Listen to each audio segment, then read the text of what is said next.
آخر ایک طویل عرصے بعد اپنی علیحدگی کے تقریباً 3 مہینے کے بعد ثانیہ مرزا نے انٹرویو دیا ہے، بی بی سی کو انٹرویو دیا، اور انہوں نے اپنے اور شعیب ملک کے درمیان اختلافات کی وجہ کیا بنی اس پر دل کھول کر لب کشائی کی۔ انہوں نے یہ بات بولی کہ جناب، زندگی گزارنے کے لیے صرف پیسہ اور شہرت ضروری نہیں ہوتا ہے۔ انسان کو اگر اچھی زندگی گزارنی ہے تو پیسہ اور شہرت سے آگے دیکھنا ہوگا، اور انسان کو اس بات کو یقینی بنانا ہوگا، انسان کو اس بات کو سمجھنا ہوگا، انسان کو اس بات کو جاننا ہوگا کہ اس کے برے وقت میں، اس کے برے سمے میں کون اس کے ساتھ کھڑا ہے۔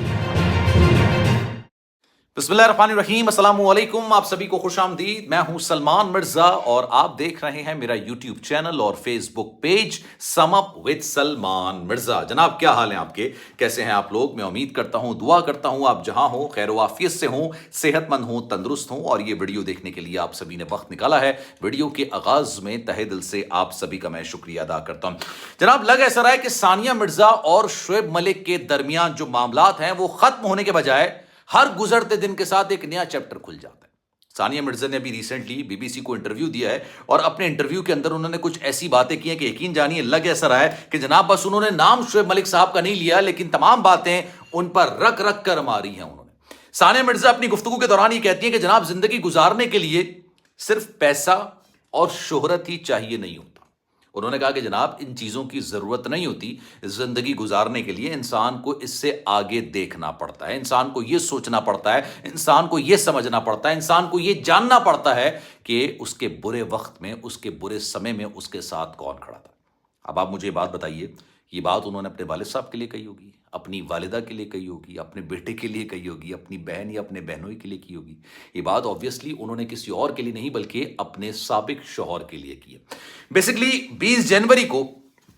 یہ خبر نکل کر سامنے آتی ہے کہ شعیب ملک صاحب نے ثنا جاوید صاحبہ کے ساتھ شادی کر لی۔ اچھا، جب وہ اپنے انسٹاگرام پر تصاویر شیئر کرتے ہیں، اس تصاویر شیئر کرنے سے 1 سیکنڈ پہلے تک سب کو اس بات کا علم تھا کہ شعیب ملک صاحب ثانیہ مرزا کے ساتھ ہیں، مطلب شادی شدہ، ایک طویل عرصے سے دونوں شادی شدہ ہیں، دونوں ایک ریلیشن کے اندر ہیں، بڑے خوبصورت ریلیشن میں، نکاح جس کو کہتے ہیں۔ اور ثنا جاوید صاحبہ عمیر جیسوال صاحب کی وائف ہیں، ان کی زوج ہے، یہ سب کو پتا تھا۔ لیکن جیسی وہ تصویریں نکل کر آئیں، لوگوں نے ایک لمحے تک تو یہ لگا کہ یار یہ کسی نے بیوقوف بنایا، یہ ایڈیٹڈ تصاویر ہیں، یہ حقیقت پر مبنی نہیں ہے۔ لیکن چونکہ ثنا جاوید صاحبہ نے بھی لگائی تھی، شعیب ملک صاحب نے بھی لگائی تھی، لوگوں نے اس بات پر یقین کر لیا کہ نہیں جناب، یہ تصاویر ہیں، واقعی پہ حقیقت پر مبنی ہے۔ لوگ مبارکباد دیتے، اس سے پہلے لوگ حیران و پریشان ہو گئے کہ یار مبارکباد تو بعد میں دیں گے، پہلے یہ بتائیے کہ ان دونوں کے درمیان علیحدگی کب ہوئی، یعنی ثنا جاوید کی عمیر جیسوال سے اور شعیب ملک کی ثانیہ مرزا سے، یہ علیحدگی کب ہوئی۔ لیکن خیر، لوگوں کے ذہن میں یہ خیال بھی آنے لگا کہ ہو سکتا ہے کہ ثانیہ مرزا کے ہوتے ہوئے انہوں نے ایک اور نکاح کر لیا ہو۔ اسلام میں اس تمام چیزوں کی اجازت ہوتی ہے، 4 شادیوں کی 4 نکاح کی اجازت ہے۔ اب ہوا یہ کہ جیسی یہ تصاویر نکل کر سامنے آئی، ثانیہ مرزا کے والد صاحب میڈیا پر آیا اور انہوں نے کہا کہ جناب، میری بیٹی نے شرعی طور پر، قانونی طور پر، اخلاقی طور پر شعیب ملک صاحب سے علیحدگی اختیار کی، کیونکہ ان دونوں کے درمیان معاملات آج کے نہیں ایک طویل عرصے سے خراب چل رہے تھے۔ اس کے بعد لگی رہا، جو تمام چیزوں کا گفتگو کا محور تھا نا، وہ ثانیہ مرزا ہو گئی تھی کہ ثانیہ مرزا اس حوالے سے لب کشائی کریں، کیونکہ ثانیہ مرزا کو پاکستان کے اندر بہت پسند کیا جاتا ہے، بہت زیادہ پسند کیا جاتا ہے۔ اس کی وجہ یہ ہے کہ جناب انہوں نے ایک بہت زیادہ کرٹیسزم برداشت کیا اپنے ملک کے اندر، بھارتیوں کا کرٹیسزم برداشت کیا کہ ایک پاکستانی لڑکے کے ساتھ وہ شادی کر رہی ہیں، پاکستانی کرکٹر سے شادی کر رہی ہیں، اور ایک ایسی خاتون جنہوں نے بھارت کا نام پوری دنیا کے اندر روشن کیا، بھارت کے پرچم کو لہرایا، بھارت کے نام کو استعمال کیا، انہوں نے بھارت کا نام روشن کیا۔ آپ یہ سوچئے، وہ اگر ایک پاکستانی لڑکے کے ساتھ شادی کرنے جا رہی ہوں گی تو جو انتہا پسند ہندو ہیں یا انتہا پسند ہندوستانی ہوتے ہیں، ان کو یہ بات کسی بھی طور پر ہضم نہیں ہوئی۔ اب ثانیہ مرزا صاحبہ نے بی بی سی کو انٹرویو کے دوران یہ بات بولی کہ جناب، آپ کو یہ سمجھنا ہوگا، یہ جاننا ہوگا کہ آپ کے برے وقت میں آپ کے ساتھ کون کھڑا ہوا تھا، آپ کا ساتھ کس نے دیا۔ انسان کے لیے صرف شہرت اور پیسہ ہر چیز نہیں ہوتی، انسان کو زندگی گزارنے کے لیے اس سے آگے بھی بڑھنا پڑتا ہے۔ 5-7 منٹ کا یہ انٹرویو، اس انٹرویو کے اندر وہ یہ بات بھی بولتی ہیں کہ جناب، میں نے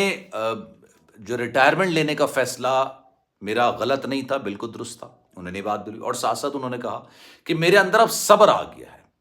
جب آپ ماں بنتے ہیں، جب آپ کو اللہ اولاد سے نوازتا ہے تو آپ کے پاس کوئی اور چارہ ہوتا نہیں ہے کہ آپ کو صبر آ جائے۔ لیکن یہ تمام باتیں لگ ایسا رہا ہے کہ ثانیہ مرزا نے رکھ کے شعیب ملک صاحب پر کی ہیں، کیونکہ اوبویسلی جو باتیں، وہ جس طرح کی باتیں کر رہی تھیں، آپ کو پتہ ہے اللہ کے نزدیک سب سے زیادہ ناپسندیدہ شخص کون ہوتا ہے؟ سب سے زیادہ ناپسندیدہ شخص وہ ہوتا ہے جو کہ میاں بیوی کے درمیان درار ڈالے، جو میاں بیوی کا رشتہ ختم کرے، جو کسی کو گھر کے توڑنے کا سبب بنے۔ آپ یہ دیکھیے کہ ثانیہ مرزا نے اپنے بیٹے کے ساتھ عید کی تصاویر شیئر کی، شعیب ملک صاحب نے ثنا جاوید صاحبہ اپنی زوجہ کے ساتھ انہوں نے تصاویر شیئر کی۔ اب ان کا جو بیٹا ہے ثانیہ مرزا کا یا شعیب ملک صاحب کا جو بیٹا ہے، وہ آبویسلی وہ عید اپنے والد صاحب کے ساتھ بھی گزارنا چاہتا تھا۔ آپ یقین کریں، میاں بیوی علیحدہ ہو جاتے ہیں، دونوں اپنی زندگی شروع کرتے ہیں، شوہر بھی کرتا ہے اور بیوی بھی کرتی ہے۔ زندگی کسی کے لیے نہیں رکتی ہے، یقین کریں زندگی کسی کے لیے نہیں رکتی ہے۔ شوہر بھی آگے بڑھ جائے گا، اس کو 10 لڑکیاں اور مل جائیں گی، بیوی بھی آگے بڑھ جائے گی، اس کو 10 مرد اور مل جائیں گے۔ اصل جو سب سے زیادہ معاملہ اس سارے سچویشن کے اندر اگر کوئی سب سے زیادہ سفر کرتا ہے تو وہ ان دونوں کی اولاد ہوتی ہے۔ میں دل سے یہ چاہوں گا کہ آپ لوگ کبھی نہ جائیں فیملی کورٹ کے اندر، لیکن میں چاہتا ہوں کہ ایک دفعہ آپ ضرور دیکھ کر آئیں۔ فیملی کورٹ کے اندر جس طرح سے ایک ایک سال کی شادی کے لوگ جو میاں بیوی ہوتے ہیں، وہ ایک جب علیحدگی کے لیے جا رہے ہوتے ہیں تو جس طرح کے غلیظ الزامات ایک دوسرے پر لگا رہے ہوتے ہیں جس کا سچائی سے دور دور تک کوئی تعلق نہیں ہوتا، اور یقین کریں ان کی جو اولاد ہوتی ہے یا تو وہ گود کی ہوتی ہے، دودھ پیتی ہوتی ہے، وہ کبھی نانا نانی کی گود میں، کبھی دادا دادی کی گود میں، کبھی دو دو تین تین بچے ہو جاتے ہیں، اس کے بعد وہ علیحدگی لے رہے ہوتے ہیں، باپ اپنے بچوں کے ساتھ کھیل رہا ہوتا ہے، ماں اپنے بچوں کے ساتھ کھیل رہی ہوتی ہے، وہ ٹائم دیا جاتا ہے۔ آپ یقین کیجئے کراچی کے اندر فیملی کورٹ کے اندر گارڈن بنا ہوا ہے ایک، اور اس گارڈن کے اندر آپ دیکھیں گے نا جا کے تو بچے آئے ہوئے ہوتے ہیں، چھوٹے چھوٹے بچے اپنے ماں باپ کا ہاتھ پکڑ کے، کوئی ماں کا ہاتھ پکڑ کے، کوئی باپ کا ہاتھ پکڑ کے آ رہا ہوتا ہے، کیونکہ ماں باپ علیحدگی اختیار کر رہے ہوتے ہیں اور ان کو یہ پتہ بھی نہیں ہوتا کہ وہ گھومنے کے لیے نہیں آئے ہوئے، وہ گارڈن نہیں آئے ہوئے، وہ جھولے کی جگہ پر نہیں آئے ہوئے، وہ ایک ایسی جگہ پر آئے ہوئے جہاں پر یا تو وہ اپنی والدہ کو دیکھ سکیں گے ایک وقت میں، یا پھر اپنے والد کو دیکھ سکیں گے ایک وقت میں۔ یہ ایک بڑا دردناک قسم کا مرحلہ ہوتا ہے، یہ بڑا دردناک قسم کا معاملہ ہوتا ہے، اور ثانیہ مرزا کے جو قریبی لوگ ہیں وہ اس بات کی نشاندہی کرتے ہیں، اس بات کو یقینی طور پر کہتے ہیں کہ ثانیہ مرزا ایک بہت برے وقت سے گزر رہی ہیں۔ ثانیہ مرزا کے پاس جو پچھلا 1 سال یا 1.5 سال گزرا ہے وہ ان کی زندگی کا سب سے مشکل ترین وقت تھا، اور اس مشکل ترین وقت کی وجہ یہ ہے کہ انہوں نے اپنے گھر بچانے کی کوشش کی لیکن وہ شاید بچ نہیں سکا ان کا گھر ٹوٹ پھوٹ کا شکار تھا، وہ مستقل ٹوٹتا چلا گیا اور معاملات یہاں پر آ گئے۔